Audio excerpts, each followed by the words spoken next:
survival.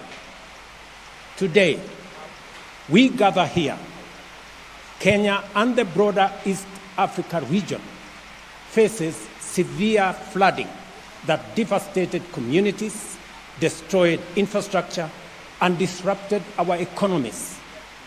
Concurrently, Southern Africa confronts intensifying drought, affecting nations like Malawi, Zambia, and Zimbabwe.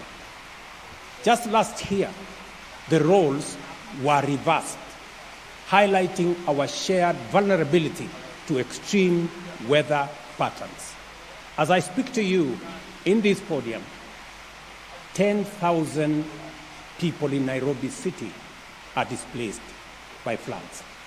That is the gravity of the situation. Only a year ago, we had a devastating drought on the other end. This new normal demands our immediate and united action to safeguard our collective future. This underscores the critical role of IDA for Africa Summit. As a cornerstone of financing for Africa, IDA has directed 75% of its total commitments, nearly US $26 billion, to our continent in the last fiscal year, with African nations comprising 8 of IDA's top 10 borrowers. This support is not just financial. It is a lifeline for our development and also our stability.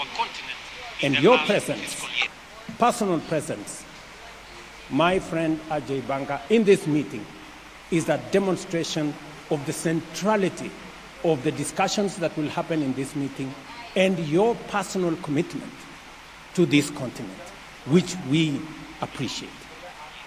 IDA stands out for its rapid and decisive action during crisis, distinguishing itself from other funding sources. Its demand-driven programs, combined with concessional loans of 40 to 50 years, empower borrowing nations to pursue sustainable long-term development strategies. And this is what we have been asking for. Long-term, concessional. We now want to discuss in this meeting scale. That is the only aspect that is missing in this configuration. And as Ajay Banka said, two things are missing: scale and design. Make it simpler. Now, more than ever, long-term concessional financing is vital. As many Africans and other developing nations face severe debt crisis, this financial strain hampers our efforts to combat climate change, transition to low-carbon economy, and adequately fund essential sectors like education, health, and social protection. We have frequently discussed the financial challenges that restrict our economic capabilities and reduce our investment in resilience and growth. High interest rates lead to unsustainable sovereign debt, complicate refinancing, and destabilize our currencies. Additionally, the rising cost of living, increased commodity prices, and supply chain disruptions severely impacting our food security, healthcare systems, and overall preparedness for response to crisis. Last year, we brought to global attention that African nations pay interest rates up to 5 times higher than typical World Bank IBRD rates. This year, the situation has worsened. Developing countries are now net contributors to the global economy, contrary to expectations of receiving net inflows. Projections, for example, for 2024 show a net outflow of US $74 billion from IDA countries like Kenya and others to donor nations, while net financial transfers to developing countries have plummeted from US $225 billion in 2024 to now a low of US 51 billion in 2022. Those statistics are glaring by any measure. Given these conditions, sustainable growth remains elusive for African nations as we allocate more funds to debt service than to crucial sectors like education, health, and social protection. This financial strain was prevalent in 2/3 of African countries even before the pandemic struck. Notably, in 2020, 1 in every 4 sub-Saharan African countries dedicated over 17% of its public revenues solely to interest payments. The IMF reports that sub-Saharan Africa's ratio of interest payments to revenue has more than doubled in a decade, reaching nearly 4 times that of advanced economies by the end of 2022. As a result, over half of IDA recipients today face debt distress or are at a high risk of debt distress. IDA remains their most dependable source of patient capital, with every dollar of donor financing enabling an additional $3.5 in capital market leverage to amplify development impact. This endeavor transcends financial returns. It is about fulfilling our collective global aspirations. Africa's commitment to economic transformation, reducing poverty and inequality, and enhancing human well-being is essential and demands significant capital investment. Moreover, the global goal of achieving net zero by 2050 cannot be realized without Africa's active participation, a failure which would jeopardize humanity's survival, not just African survival, humanity's survival. It is imperative to understand with substantial investment in our vast energy resources, Africa can not only provide power to all its citizens, including the 600 million currently without access, but also significantly advance global decarbonization efforts. Let me say this broadly. If there was a case to be made for a win-win outcome, IDA is the best example, because everybody wins. The donors win, the recipients win. The donors win because it is an investment for them. For the recipients, it is an opportunity. In both cases, we have winners. The donors will put money in renewable energy, in energy in general, and we can continue world manufacturing and industrialization using African mineral resources, using energy that we have in abundance, and using labor that we have in abundance, and we can share the outcome of that industrialization with the rest of the world. By investing in IDA, we unlock 60% of the world's arable and cultivated land for food security and nutrition, not just for Africa, but for the globe. By investing in IDA, we unlock the human resource potential in our continent, Africa being the youngest continent in the world. Investing in education, in health, in social protection gives us the opportunity to provide 40% of the world's workforce by 2050. Investing in IDA gives us the opportunity to decarbonize global economy and provide for green growth. Let me say this. Our continent possesses 60% of the world's prime solar resources, and our untapped renewable energy potential exceeds 50 times the projected global electricity demand by 2040. However, realizing this requires a shift in investment strategies with affordable long-term capital at scale being central.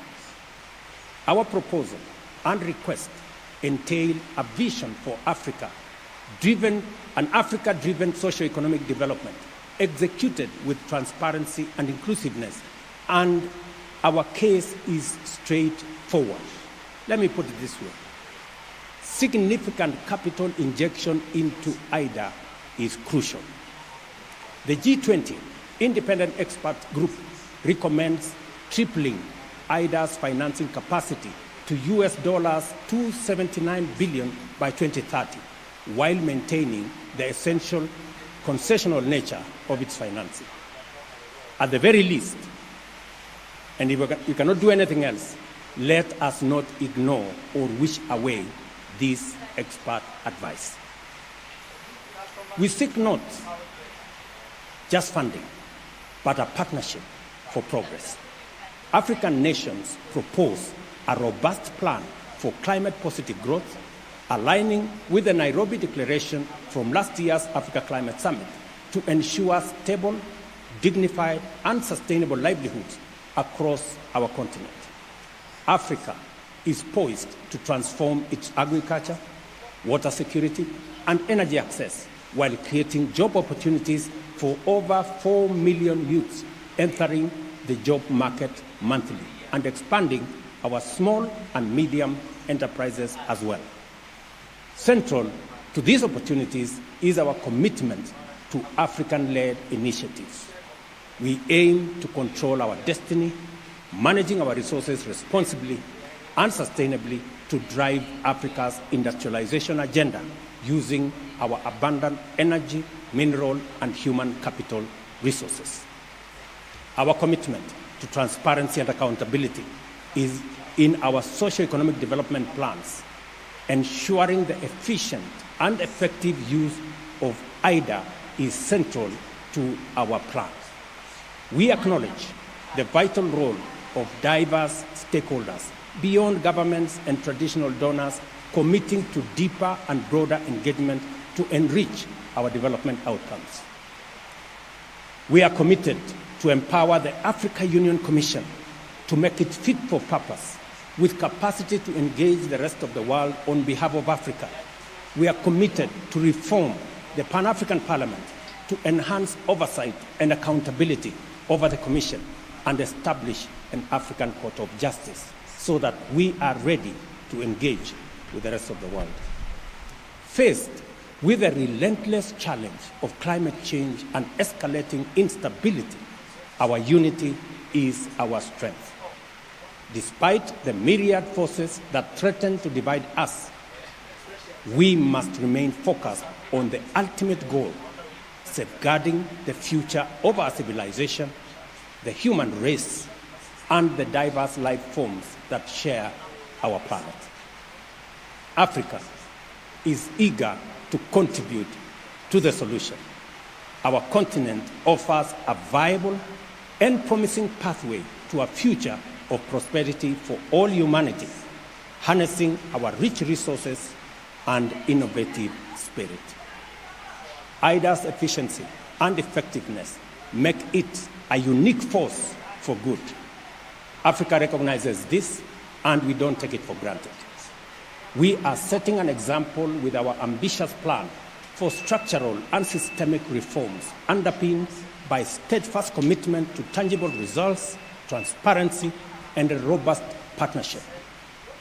Given the enormity of the challenge faced by African countries and its global implications as collective emergency, we call on our partners to meet us at this historic moment of solidarity and respond effectively by increasing their IDA contribution from the US $93 billion raised in 2021 to at least US $120 billion in 2024. As we make this call, we as African heads of state and government commit to play our part by taking deliberate and robust actions to improve fiscal discipline, increase domestic revenue mobilization, develop investor-friendly policies, and enhance anti-corruption measures.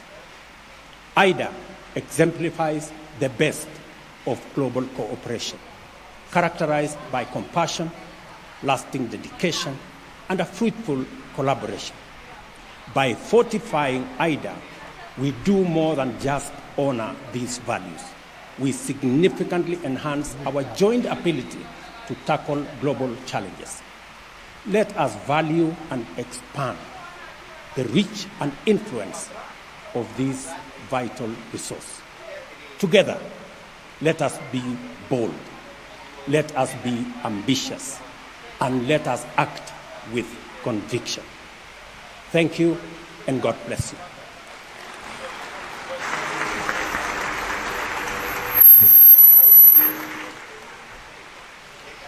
Thank you, Your Excellency, the President of Kenya, for that important keynote address. Thank you very much, Mr. President.